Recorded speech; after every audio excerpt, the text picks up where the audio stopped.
رب کائنات نے قرآن کے لہجے بدل بدل کر کہا وَلَقَدْ صَرَّفْنَا فِي هَذَا الْقُرْآنِ، تم جس بھی مزاج کی ہو تم کہہ ہی نہیں سکتے ہو ہم قرآن کے سامنے آئے تھے سمجھنے کے لیے، لیکن ہمیں تو سمجھ ہی نہیں آئی ہے۔ پھر اس پر مزید طرفہ رحمت یہ ہے کہ رب کائنات نے کہا وَلَقَدْ يَسَّرْنَا الْقُرْآنَ لِلذِّكْرِ فَهَلْ مِن مُدَّكِرٍ، تم سیکھنے والے بنو سہولتیں ہم خود پیدا کر دیں گے، آسانیاں ہم پیدا کر دیں گے۔ یہ معنی نہیں ہے کہ ہمیں خود سمجھ آ جائے گا، یہ معنی نہیں ہے، ہم آسانی پیدا کر دیں گے۔ وہ آسانی یہی تو ہے کہ قرآن سمجھانے والے مفسر اللہ نے پیدا فرما دی ہے، قرآن سمجھانے والے علماء اللہ نے پیدا کر دیے۔ تم تو یہ بھی نہیں کہہ سکتے ہو کہ ہمیں قرآن سمجھنے کا موقع نہیں ملا، مشکل تھا۔ مشکل ہے، کوئی شک نہیں ہے، لیکن کیا اس مشکل کا حل رب کائنات نے ارشاد نہیں فرمایا؟ عجیب تر بات یہ ہے، میں آج گن کر نہیں آ سکا، توجہ نہیں ہوئی، لیکن آج اس یہاں بیٹھ کر کے توجہ ہو رہی ہے۔ ایک ہی صورت میں رب کائنات نے کتنی بار کہہ دیا وَلَقَدْ يَسَّرْنَا الْقُرْآنَ لِلذِّكْرِ فَهَلْ مِن مُدَّكِرٍ وَلَقَدْ يَسَّرْنَا الْقُرْآنَ لِلذِّكْرِ فَهَلْ مِن مُدَّكِرٍ، یہ ایک ہی صورت کے اندر سورہ قمر کے اندر رب کائنات نے کتنی بار فرما دیا ہے کہ قرآن سیکھنے والا ہم نے تو اسے آسان کر دیا ہوا ہے کہ قرآن سیکھنے والا ہم نے تو اسے آسان کر دیا ہوا ہے۔ پھر خاص کر کے قرآن کو سمجھنے کے لیے رسول پاک علیہ السلام کی طرف سے جو تفسیری اقوال ہیں کہ آیت یہ ہے اور حضور خود فرماتے معنی اس کا یہ ہے، آیت یہ ہے اور معنی اس کا یہ ہے، آیت یہ ہے، جس تفسیر کو تفسیر بالمعصور کہا جاتا ہے کہ آیات کی وہ تفسیر کون سی ہے جو خود حضور نے ارشاد فرمائی ہے، تو اس کا حوالہ تو قرآن پاک نے یوں کہہ دیا فَإِنَّمَا يَسَّرْنَاهُ بِلِسَانِكَ، قرآن جتنا بھی مشکل تھا محبوب جب آپ کے لبوں سے چھو کر جاتا ہے تو ہم اس میں اور آسانی پیدا فرما دیتے ہیں۔ بلسانک کے الفاظ ہیں قرآن حکیم میں، انما یسرناہ بلسانک، آپ کی زبان اقدس پر اس قرآن کو ہم نے اور آسان کر دیا ہے۔ تو تفسیر بالمعصور پڑھو کہ کہاں کہاں کس جملے کا کیا معنی حضور نے ارشاد کیا ہے، یقین جانے کو کچھ مشکل باقی رہتی نہیں ہے۔ مقاصد قرآن تک میں ذرا مزید آپ کو آگے لے کر جاؤں گا۔ رب کائنات نے ارشاد فرمایا وَنُنَزِّلُ مِنَ الْقُرْآنِ مَا هُوَ شِفَاءٌ وَرَحْمَةٌ لِّلْمُؤْمِنِينَ، ایمان والوں قرآن ہم نے نازل ہی اس لیے کیا ہے تاکہ تمہارے دردوں کے لیے شفا بن جائے اور تمہارے دکھوں کے لیے رحمت بن جائے۔ تو قرآن صرف تلاوت کی کتاب تو نہ ہوئی نا، یہ دردوں کا مداوا بھی ہے، یہ شفاء للناس بھی ہے، اس کے اندر لوگوں کے لیے رحمت بھی ہے۔ اگر میں ایک اگلی آیت پڑھ دوں تو اس میں رب کائنات نے کہا مبارکن، اس میں تو لوگوں کے لیے برکت بھی ہے۔ قرآن ہی تو کتاب ہے، اسے کسی بھی جہت سے اس کے قریب ہو جاؤ یقین جانو کہ محروم نہیں ہوگے۔ قرآن کو پیار سے دیکھنا بھی اجر ہے، یہ جناب عمر کا فتویٰ ہے، قرآن کو کھول کر دیکھ لینا، قرآن کو دیکھنا بھی اجر ہے، قرآن کو چھونا بھی اجر ہے، قرآن کو پڑھنا بھی اجر ہے، قرآن کو سننا بھی اجر ہے، قرآن کے مقاصد تک رسائی پانے کے لیے محنت کرنا بھی اجر ہے، قرآن کے زبریں زیریں سیدھی کرنا، تجویدیں ٹھیک کرنا، اس پر بھی اجر ہے۔ میں کہتا ہوں قرآن سکھانے پر بھی اجر ہے۔ قرآن ہی تو ایک ایسی کتاب ہے جس کو لکھ کر کے کہیں میں کہتا ہوں کہ اپنے گلے میں ایک آیت کا ایک لفظ کا تعویذ بنا کر بھی ڈالو تو اللہ اس میں بھی فیصلہ عطا فرما دیتا ہے۔ جو قرآن ہی تو ہے، یہ کسی بھی صورت میں قرآن پاک کے ساتھ جڑنے والا محروم نہیں ہے۔ افلا یتدبرون القرآن، پھر مولا کائنات نے کہا کہ قیامت کو یہ تفسیری کلمات کچھ میں ساتھ جوڑ دیتا ہوں، قیامت کو تم نہیں کہہ سکتے ہو کہ ہمیں سمجھ نہیں آئی۔ مولا کائنات نے کہا وَلَقَدْ صَرَّفْنَا فِي هَذَا الْقُرْآنِ مِن كُلِّ مَثَلٍ، ہم نے قرآن میں ہر مثال دے کر تمہیں سمجھا دیا ہے، جتنے مزاج اتنی مثالیں ہم نے سمجھا دی ہیں۔ کیا علم الامثال قرآن میں رکھا نہیں ہے تاکہ جو جہاں کر کے جیسے مقناطیس ہوتا ہے اور بہت ساری دھاتوں میں سے جہاں لوہا نظر آ گیا نا اسے کھینچ ہی لیتا ہے، تو کہیں نہ کہیں کوئی مثال ایسی ہے جو تمہارے مزاج سے اٹیچ ہو رہی ہے۔ لیکن اے کاش تم پڑھتے تو صحیح، سیکھتے تو صحیح۔ یہ کوئی کامل مسلمانی نہیں ہے، یہ کوئی بھرپور مسلمانی نہیں ہے کہ بندہ یہ سوچو بس 5 نمازیں پڑھ لو تو کافی ہیں یار، بس رزق حلال کماؤ تو چکر لگا کے گھر آ جاؤ، اپنے گھر میں رہو۔ اور یہ تو 2-3 باتیں ہیں جو آپ ارشاد کر رہے ہو، جو آپ کر رہے ہو، 5 نمازیں پڑھو، گھر بچوں کے پاس رہو، اور یہ تو 2-3 باتیں ہیں جو صرف آپ، یہ ساری مسلمانی تو یہ نہیں ہے۔ رب کائنات نے کب کہا کہ بس صرف 5 نمازیں پڑھو گھر میں جا کر بیٹھے رہو تو کافی ہو گیا؟ افلا یتدبرون القرآن، 3 جمعے اگر پہلے چلے جاؤ تو میں نے تو آپ کو یہ آیات نکال کر بتائی تھی کہ رب کائنات نے بائی نیم کچھ عنوانات ہیں جو سمجھائے ہیں، یہ بھی سیکھو، یہ بھی سیکھو، یہ بھی سیکھو، یہ بھی سیکھو، یہ بھی سیکھو، یہ بھی سیکھو اور یہ بھی سیکھو۔ کتنی آیات بینات اللہ تعالیٰ کی رحمت اور فضل سے میں نے اس دن آپ کے سامنے بیان کی تھی۔ پھر رب کائنات نے کہا کہ اس قرآن کے مقاصد میں سے ایک مقصد ہے تلاوت قرآن۔ وَأُمِرْتُ أَنْ أَكُونَ مِنَ الْمُسْلِمِينَ وَأَنْ أَتْلُوَ الْقُرْآنَ محبوب اعلان کر دینا ذرا، حضور نے اعلان کر دیا مجھے حکم دیا گیا ہے میں پہلا مسلمان بن جاؤں۔ ہر کتاب کی جس نبی کو دی جاتی ہے تو اس کتاب پر سب سے پہلے اس نبی پر لازم ہوتا ہے کہ وہ ایمان لے آئیں، تو رسول پاک علیہ السلام سے اعلان کروایا گیا کہ پہلے مسلمان آپ ہوں گے، یعنی اس کتاب اور قرآن کے حوالے سے پہلے مسلمان آپ ہوں گے۔ اور ان کو بتا دیں مجھے تو حکم دیا گیا ہے ان اتلو القرآن، میں قرآن پاک کی تلاوت کروں، مجھے تو حکم دیا گیا ہے۔ وہ مسلمان یقین جان لیجئے کہ اس کے دن روشنیوں، سورج کی روشنیوں کے باوجود روحانیت کے اندھیروں میں ڈوبے ہوئے ہیں۔ جس بیچارے کو آج تلاوت نصیب نہیں ہوئی، جس کو کل تلاوت نصیب نہیں ہوئی، جس کو پرسوں تلاوت نصیب نہیں ہوئی۔ مجھے 3 یا 4 دن پہلے ایک صاحب نے مجھے بتایا کہ یہ جو صاحب ہیں یہ اخباروں کا انسائکلوپیڈیا ہے۔ میں نے کہا کیا مانا یہ اخباروں کا انسائکلوپیڈیا ہے؟ کہنے لگا کوئی جتنی اخباریں چھپتی ہیں یہ ساری کی ساری پہلے پیج سے لے کر اینڈ تک وہ ساری کی ساری پڑھتے ہیں، تو ان سے کبھی پوچھ کر دیکھ لو کہ کون سی خبر کہاں کب چھپی تھی۔ یہ آپ کو بتائیں کہ اخباروں کی انسائکلوپیڈیا ہے۔ میں نے دل میں دکھ کا اظہار کرتے ہوئے کہا سچ اور جھوٹ بڑا تم نے پڑھ لیا اور ہر دن پڑھ لیا اور جہاں جہاں بھی چھپا پڑھ لیا، اور جو محض نور اور سچ والی کتاب تھی اتنا ٹائم کبھی اس کتاب کو بھی دیا ہے، کبھی اس کے سامنے بھی زانو تلمس طے کیا ہے۔ جیسے اس بندے نے تو اپنی عظمت کا اظہار کرنے کے لیے کہا تھا کہ میرے سینے کے اندر 6 لاکھ شعر محفوظ ہیں۔ میں نے کہا کاش 6 لاکھ شعر نہ ہوتے، صرف 6000 آیتیں ہی یاد کر لیتا نا تو آئے تو صرف شاعر نہ ہوتا بلکہ اللہ تجھے اپنی رحمت کا تاج عطا فرما چکا ہوتا۔ اے کاش کہ ہم قرآن پاک کے ساتھ اس انداز میں جڑتے جیسے رب کائنات نے ارشاد فرمایا ہے والقرآن ذی الذکر، رب کائنات نے قرآن تو یادیں تازہ کر دیتا ہے۔ اللہ اکبر، یہ کیا لہجہ ہے قرآن کا، قرآن تو یادیں تازہ کر دیتا ہے۔ عشق رسول کی یادیں ادھر تازہ ہوتی ہیں، محبت الہی کی یادیں ادھر تازہ ہوتی ہیں۔ ہم تو کسی اور دیش سے آئے ہوئے لوگ ہیں اور وہ دیش جنت کا دیش ہے، جناب آدم کا لفظ ہے تو یادیں ادھر کی تازہ ہو جاتی ہیں، مکہ کی آیات ہوں تو مکہ کے ماحول کی یادیں تازہ ہو جاتی ہیں۔ حضور ہجرت کر کے مدینہ تشریف فرما ہو جائیں تو مدینہ کے رنگینیاں اور مدینہ کی وہ سبز زاریں ہیں ان کی یادیں ادھر تازہ ہو جاتی ہیں۔ جہاد کا عنوان چھڑ جائے تو جناب علی کا جھنڈا لہرا کر قائد بن جانا، یہ یادیں ادھر تازہ ہو جاتی ہیں۔ السابقون الاولون من المہاجرین والانصار، یہ آیت مطالعے سے گزر جائے تو صحابہ کی تاریخ سامنے آ جاتی ہے۔ قرآن تو یادیں تازہ کرنے والی کتاب ہے۔ بات سمجھ نہیں آتی، کبھی کبھی کوئی شعر کبھی پڑھ لیتے ہو، جو کوئی روگی بندہ کوئی روگ والا عشق والا شعر پڑھے کہتا یار تو نے کیا بولا، مجھے کچھ یاد آ گیا۔ تمہیں کچھ یاد آتا ہے؟ قرآن کہتا ذرا ادھر آؤ، ادھر تمہیں بہت کچھ یاد آ جائے گا۔ اللہ کی انوار سے لے کر رسول اللہ کی رحمتوں تک تمہیں بہت کچھ یاد آ جائے گا۔ صاد والقرآن ذی الذکر، یہ قرآن تو یادیں تازہ کرنے والی کتاب ہے۔ افلا یتدبرون القرآن، کیا قرآن میں غور نہیں کرتے ہو؟ یہ تو یا دلوں پر قفل چڑھے ہوئے ہیں۔ ویسے میں رک کر کے بتا دوں تو میں نے تھوڑی دیر پہلے تمہیدی کلمات میں کہا تھا بنیادی طور پر تو یہ آیت نازل ہوئی تھی منافقین مدینہ کے لیے، تو قرآن میں غور نہ کرنا، قرآن کو سمجھنے کے لیے کشکول دراز نہ کرنا، اصل میں سمجھو سنو یہ منافقین کی علامت ہے۔ مسلمانوں کو یوں نہیں ہونا چاہیے تھا، مسلمانوں کو یوں نہیں ہونا چاہیے تھا۔ میں تو یقیناً اپنے آپ کو نالائق سمجھتا ہوں، جتنی بھی تلاوت کر لوں پھر بھی اپنے آپ کو نالائق سمجھتا ہوں۔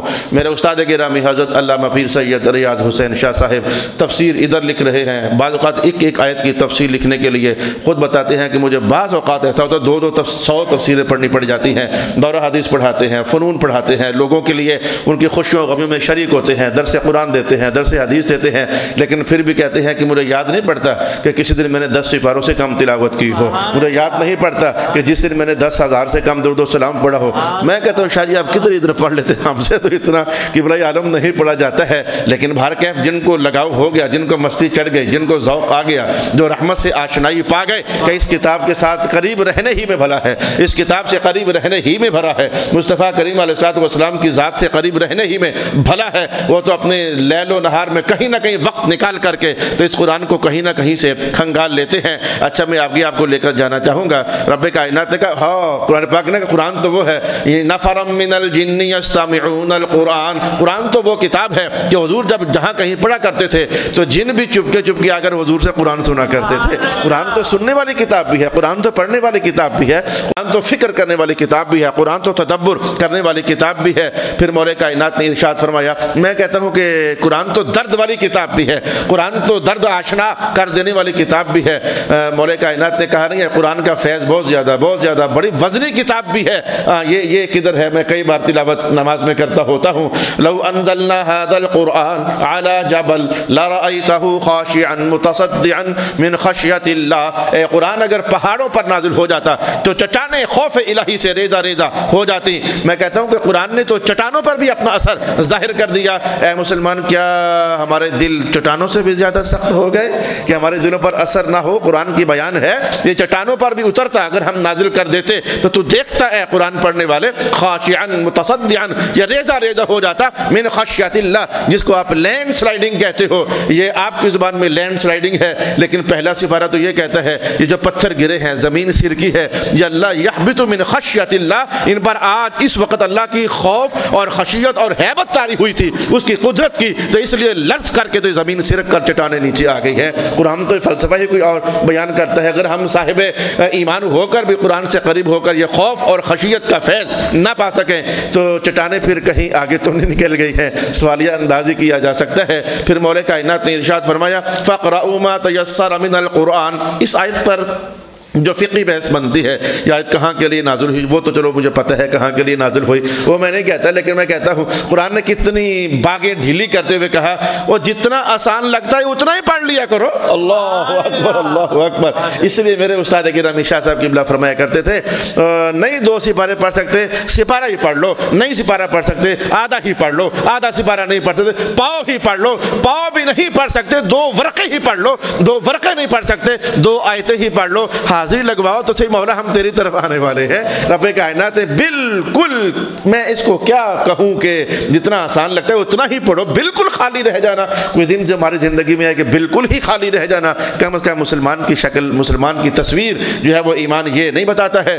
انا انزلناہ قرآنا عربیا لعلکم تعقلون، ترجمہ جلدی سے سن لو، ٹائم بڑا کم رہ گیا۔ رب کائنات کا ہم قرآن نازل کر چکے ہیں، یہ تو عقلیں سیدھی کر دیتا ہے، لعلکم تعقلون، قرآن عقلیں سیدھی کر دیتا ہے، ذی عوج لعلہم یتقون، یہ تو کرداروں کو صاف کر دیتا ہے، ھذا بصائر للناس، یہ آنکھیں کھول دیتا ہے۔ قرآن پاک نے تو اپنے امتیازات بتائے، قرآن حکیم نے تو اپنی تاثیریں بتائیں، قرآن حکیم نے تو اپنے فیوزات بتائے، یہ آنکھیں کھولتا ہے، عقلیں سیدھی کرتا ہے، کردار سازی کر دیتا ہے۔ وَكَذَلِكَ أَوْحَيْنَا إِلَيْكَ رُوحًا مِّنْ أَمْرِنَا، یہ زندہ وجودوں کے اندر جو مردہ روحیں چل رہی ہیں، جن کو زندگی کا احساس اور شعور نہیں ہے، اگر جب بھی کہیں قرآن کے قریب آ جائیں تو اللہ ان کی روح کو بھی روحانیت عطا فرما دے۔ قرآن تو روح ہے انسانیت کی، قرآن تو روح ہے شعور کی، قرآن تو روح ہے فکر کی، قرآن تو روح ہے میں کہتا ہوں نبوت کے فیوزات اور برکات کی۔ وَكَذَلِكَ أَوْحَيْنَا إِلَيْكَ وَكَذَلِكَ أَوْحَيْنَا إِلَيْكَ، کچھ لوگ ہیں، کچھ لوگ، سارے نہیں،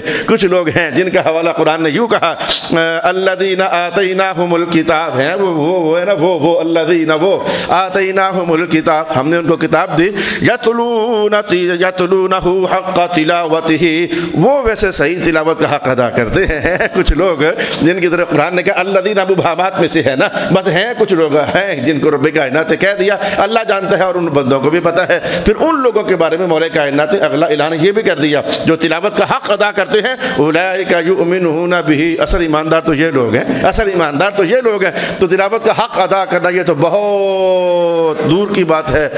قرآن پاک پڑھا ہی ڈسٹی ہو جائے، بتاؤ کیا کیا قرآن پاک کے آپ کے ساتھ، آپ نے قرآن کے ساتھ کیا کیا ہے؟ پھر حضور کی ناراضگی مول لیتے ہو نا حضور کی ناراضگی مول، کہ قیامت والے دن یہی رسول کہہ ڈالیں گے وقال الرسول یا رب ان قوم اتخذوا هذا القرآن مہجورا، مولا یہ ہے وہ جنہوں نے قرآن پڑھنا ہی چھوڑ دیا ہوا تھا، وہ نہ بنو کہ جن کے بارے میں کل حضور رحمت اللہ علیہ یہ فائل جمع کرا رہے ہو، اتخذوا هذا القرآن مہجورا۔ قرآن تو کہتا ہے اگر اللہ کی محبت کی تلاش ہے کونوا ربانیین بما کنتم تعلمون الکتاب، کتاب پڑھتے جاؤ، اللہ تعالیٰ تمہیں ربانیین بناتا جائے گا۔ جو کہتے ہو اللہ والے، اے بڑا اللہ والا، اے بڑا مولا والا ہے، اے بڑا رب والا ہے، وہ رب والا کیسے ہو سکتا ہے جو قرآن نہ پڑھے؟ مولا والا کیسے ہو سکتا ہے جو قرآن نہ پڑھے؟ وہ اہل اللہ کیسے ہو سکتا ہے جو قرآن نہ پڑھے؟ رب کائنات تو کہا کہ ربانی بنتا ہی تب ہے جب اللہ نے جو کتاب نازل کی ہے اس کتاب کی تلاوت کرتا رہے، اس کتاب کو سمجھتا سمجھاتا رہے، اور جو دعویٰ کرے میں ربانی ہوں، رب والا، اللہ والا، اور اس کا لفظ بھی ایک سیدھا نہ ہو، وہ کیا ربانی ہے، وہ کیا اللہ والا ہے؟ بار کہ میں آج آپ کو تیزی کے ساتھ تدبر قرآن کے حوالے سے دعوت دینے کی کوشش کر رہا ہوں۔ مولا کائنات نے ارشاد فرمایا ان انزلناہ الیک مبارکا، یہ قرآن بڑی برکتوں والا ہے، یہ قرآن بڑی برکتوں والا ہے۔ میں ویسے آپ کے سامنے وہ ابھی تک جتنی آیات میں نے پڑھی ہیں نتائج آپ کے سامنے لاؤں کہ قرآن میں غور و فکر کرنا چاہیے، اس میں تاثیریں کیا کیا ہیں۔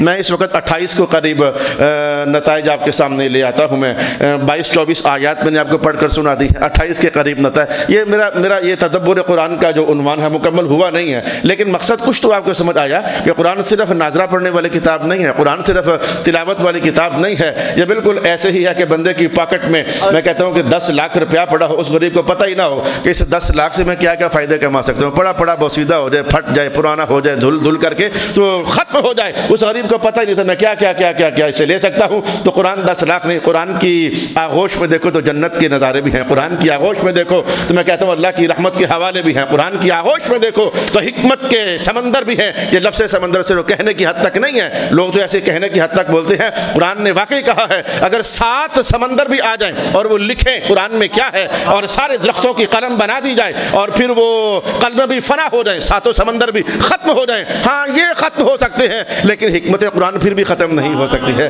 ما نفدت کلمات اللہ، اللہ نے ان کلمات پہ جو رکھا ہوا ہے یہ کبھی ختم پھر بھی نہیں ہو سکتا۔ اچھا ذرا جلدی کے ساتھ سن لیجئے کتنے کو نتائج آج ہم نے تدبر قرآن کے حوالے سے سیکھنے کی کوشش کی ہے۔ قرآن میں قوی ہدایت ہے، یہ احکام کا سربستہ راز ہے، اس میں مثالیں ہیں، اس میں نصیحتیں ہیں، یہ ملل سابقہ کی کہانیاں ہیں، اس میں شفا ہے، اس میں رحمت ہے۔ یہ تو یادیں لیے ہوئے ہیں، بڑی یادیں لیے ہوئے ہیں، میں اس لفظ پر بڑا متلذذ ہو رہا ہوں۔ اس قرآن میں بڑی یادیں ہیں، بڑی یادیں ہیں، بدر کی یاد اس میں ہے، احد کی یاد اس میں ہے۔ میں کہتا ہوں کہ اپنے مضامین کے ساتھ کربلائیوں کی یاد اس کے اندر باہر کے ہفتے کی جا سکتی ہے۔ یہ قرآن بڑا آسان ہے، عقل سیدھی کرتا ہے، کردار سازی کرتا ہے، آنکھیں کھول دیتا ہے۔ یہ منافقت کی علامت ہے قرآن سے دور دور رہنا، یہ اس میں یہود کی احوال پڑھے جا سکتے ہیں۔ مومنین کے لیے بڑی مدد ہے اس کے اندر۔ رب کائنات نے کہا یہ تو روح ہے، روح انسانی زندگی کے لیے روح ہے، یہ اللہ والا بناتا ہے، قرآن اللہ والا بناتا ہے، اس میں ہر شے کا بیان ہے۔ میں نے شروع میں کہا نہیں تھا جو جس طرح کی ضرورت بھی لے کر آئے،